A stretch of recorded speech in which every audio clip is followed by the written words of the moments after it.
Well, hello. My name is Melissa. Nice to meet you if you're new here, and welcome back if not, if you watched my last few videos. I like to talk about horror and horror movies, horror books, horror anything on this channel. And today I wanted to talk about a movie that I think should be a big contender for one of the best Summerween movies ever. Because Summerween has become quite a thing the last few years. I love Halloween. Duh, duh, she says. Any reason to celebrate, I will take. So I'm a fan of Summerween. One of my favorite parts, though, any time of year really, is curating the perfect movie list. The perfect double feature. The perfect just stay inside in the freaking air conditioning because you're going to be way happier. And there's really no movie I think that understands that better than HeBGBTV. I want to do another video on a couple more like summer horror movies, like a list or whatever, but this movie just didn't fit nicely into any list. I feel like it's just like so its own weird thing. I think it's worth talking about again because it's been a few years since it came out. HeBGB TV is kind of like WNUF Halloween specials, like weird and silly cousin. It's very, very different, but that's the most like blanket way of putting it. They've even done like double features together, from what I understand, with the WNUF crew. Even more than that, it is a gooey and colorful fever dream, and brain rot on demand really is the concept for this movie. Perfect stay inside and rot on the couch movie, right? A fleshy, pulsating cable box shows up on the doorstep of two unsuspecting siblings. And honestly, they're very lucky. They're getting hand delivery of the HeBGB TV cable box and streaming service, all inclusive. And I say hand delivered because a purple guy, the purple guy, is delivering it to them and showing them the ropes and trying to rot their little brains. And the purple guy is going to ferry the siblings and us through the wonders of HeBGB TV. And the purple guy is also played by Jake McClellan, who is one of the directors of this movie, as well as played multiple roles, is a writer, is a producer, a lot of people in this production doing like five, six, seven things. So, like I said, very DIY, very small. Going back to the fleshy cable box, though, this is where we get an update on PU News, where we learn about the mysterious origins of this cable box, which is no origins really. It just showed up in stores overnight and it's selling out so quickly and so dramatically that store owners are making so much freaking cash they don't care to ask the questions of where it came from. And this is the segue into the crazy Halloween party variety show that this turns into. So fun. Breaks into a bunch of really weird and raunchy skits and commercials and home improvement tips and the Blood Channel, music videos, call lines, anything you could ever possibly want. It's like flipping through the channels on late night TV. And from what I understand, that was very much the intention. But there's also that whole wraparound story. So it's very ambitious and it's good. This next bit of information I got from the Tomb of Terror podcast on YouTube that I'll link in the description. It was an interview with the three main creators of HeBGB TV, Jake McClellan, Eric Griffin, and Adam Lenhart. HeBGBTV started as a Halloween show in like 2018 or 2019, they guess, and it was called the Halloween Horrorama. This group would just use it to show off their current work, maybe short films they were working on. Jake would use it to kind of run character ideas, and it was this big variety show. COVID started, where they began just making commercials and stuff for fun, and that is where things devolved or evolved into the film, into an actual film. So much of the production of this movie was just like being in one guy's basement surrounded by like props and lights and making stuff out of literal garbage. My favorite fun fact was finding out that the candy corn quartet that I'm going to talk about. I'm going to do a little rundown of my favorite segments, but ultimately I'm not going to talk like too much about the movie itself. Like we're not doing full full run through because I want people to watch this so bad. But my favorite fun fact was that the Candy Quartet was actually built on top of those like shark grabby things. They like wrapped foam and stuff around it on Adam Barron's Hideout Pod. I wrote this quote down from Adam because I loved it. He said, "What we lack in common sense, we make up for in follow through." I've seen this movie quite a few times. I don't even know when it came on my radar. I am wearing my Joe Bob shirt because I know that I was at the first Joe Bob Jamboree at the Mahoning with the HeBGB people. I think they might have even gotten like a hubby there, and I still did not like hear about this or watch it for another year or two. So I don't know what happened there. There were a few local events that I really, really regret not being able to go to. Apparently, Monster Girl has even done some more, like, I'm in Pennsylvania. I need to find this stuff. So fully more back to the movie. Yeah, like I've said, this is a movie that feels like you are flipping channels late at night, and there's a lot of really fun segments. I'm going to talk about a few of my favorites to, again, convince you to want to watch this. The number one being, I think, like the Summerween, more Summerween proof, more points for Summerween. Frank's hot dogs. Frank's of Frank's hot dogs should be right up there in the summer icons list. I want to be seeing him on t-shirts. I want to be seeing him all over the place. You have Squash the Pumpkin, comes back a few times. Iconic Salesman, bitch, affectionately, a massive bitch. Yeah, Infomercial King, he's one of the coolest puppets in my opinion. Squash is one of he's so cool looking. The Blood Channel, I can't not mention the Blood Channel. It's very self-explanatory. In fact, that's all I'm going to say about it. I just wish I could get it. I wish I had access to the Blood Channel. That's it. You have comedian extraordinaire, Rib Tickla. He goes through a little identity crisis. I can't say what his new name is, and you should discover it on your own. I'm not going to suck all the fun out of it. The previously mentioned Candy Quartet. There are many, many spots in this movie where I feel like they practically put like a, you know, that active participation watching, like when you go to a late showing of Rocky Horror Picture Show and you're like throwing all of the rice and the toilet paper and all of the stuff, like you have cues. This movie practically has cues for like smoke bong here, take shot, chug, but it, like I won't lie and say that a lot of this is not way more fun under the influence and with friends, and there is no better example of that than the Candy Quartet. Beyond just like the puppets being so cool and ingenuity, as I mentioned, they're made out of shark crackers. So funny. It has, yeah, I feel like it combines a lot of different things. It's such a cool and freaky and weird little segment. Like there's music, there's some live action interaction, I guess you could say.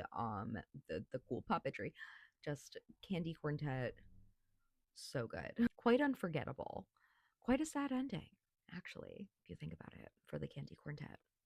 And then my favorite for last, of course, I've already mentioned her as well, Monster Girl. My beloved, my angel, a beautiful icon, struggling a little bit on the call lines, but don't we all, like, we are all down on our luck sometimes, and I really feel her. She she has like a generational "I'm a star" monologue. Like they chase her. she she's having a rough night. She leaves set and she gives a legendary monologue that, you know, Monster Girl and Pearl, that's one of my double feature recommendations, just on that one part. I want to see them together. Oh, I want to see them like Thelma and Louise. I want to see Monster Girl and everything, if I'm being honest. She's the star here. I want a spin-off of just her. Yeah, everything. I have been meaning to and really need to pick up the DVD, Blu-ray. I'm going to talk about some of the physical releases. Allegedly, there is more world building for Monster Girl on the physical media, and I need that so bad. I think there's even some stuff on the YouTube channel, maybe. I gotta look. I need more Monster Girl.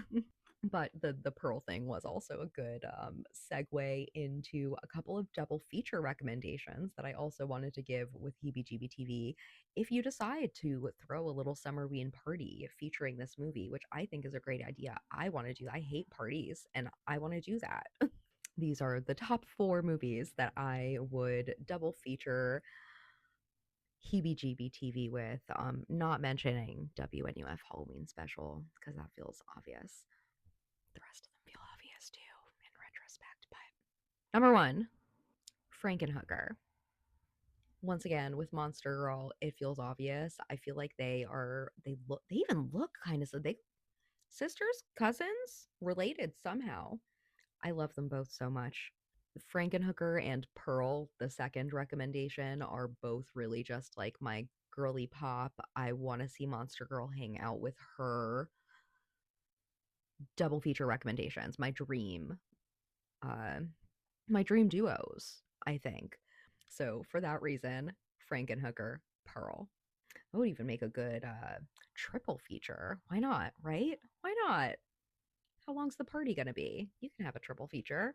Another movie that came to mind just with the anthology, like super colorful, cool creatures, cool puppets situation. Very different tone. This is kind of like you'd have your goofy, colorful anthology, and then you'd have your, step up scarier, colorful anthology of Creepshow, right? I feel like those would go perfect together. They're both very purple. I did my makeup purple today just for heebie-jeebie. And I think that that would make a very fun double feature. Very neon. And lastly, another obvious one, but one that needs to be said, in my opinion, fleshy, pulsating cable boxes. What is one other thing that comes directly to mind? Videodrome. But pairing it with the fleshy TV melding VCR grossness of Videodrome, I think those would be another really fun double feature. HeBGBTV is now on Tubi as well as Screambox, so if you want to watch it with commercials and stuff, you can do it there. If you just want to check it out once for fun, you can do it there.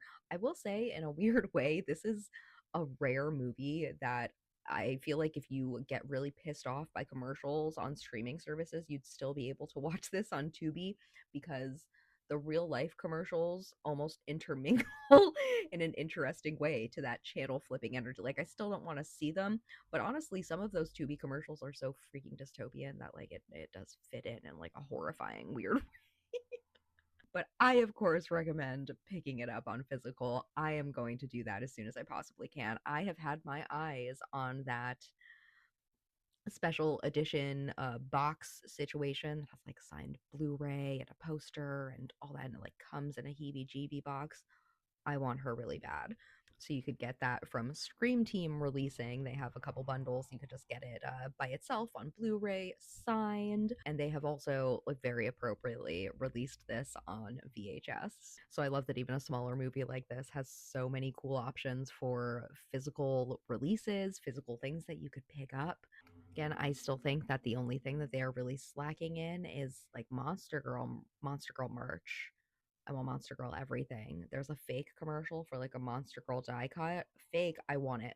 I'm gonna try to make it myself, maybe, potentially. And just to conclude my ramble, it's a Halloween party variety show in a movie. And if that does not convince you to watch it, then I don't know what possibly could.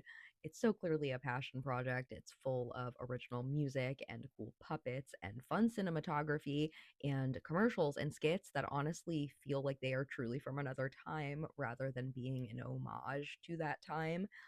Eric Griffin, who handles a lot of the cinematography video stuff, as far as I understand, he spent a lot of time going back and just watching those old commercials to be able to replicate them in such a genuine way. It just more time and effort and passion and energy that you like maybe would not just automatically assume went into this, but it's so well done for a reason. I really love it more and more every time that I watch it. I'm out here campaigning for it to be a Summerween movie because I really believe that it's perfect for that with how bright colored and like fun and goofy and like off the wall that it is, and Frank's being a barbecue icon. But I will have a party any time of year to show this one. as a girly who lives in Pennsylvania and really, really loves the Mahoning Drive-In Theater, I'm gonna cross my fingers that there are some more events with this movie. I believe that news just came out that the same guys who did HeBGBTV are going to be going into production in the fall for a new movie called Brain, not Brain, opposite, Drain Bram, Drain Bam, Drain Damage. Maybe. I'm excited either way. If anyone working on that movie sees this, heebie and new movie premiere release at the drive-in. Great idea. Sounds like a great idea. Performance by Monster Girl. More great ideas. I'm just planning my dream thing. Okay. We'll stop the ramble here. I have a couple more summer movie recommendations coming, just more in like a list format. Will probably be my next video. But I wanted to just be able to ramble about this one for quite a while because, yeah, once again, I love it. How many times do I get to say that? Go watch it, pretty please. HeBGB TV. And if you would like to catch up with me again, subscribe, like, all that stuff. I'm still new enough that I don't have like a regular outro. It's just yap, yap, yap. And then I always forget something and don't know when the right ending point is. But thank you. Thanks for being here. Hopefully, I'll see you again. Have a great morning, afternoon, evening, wherever you are. Bye.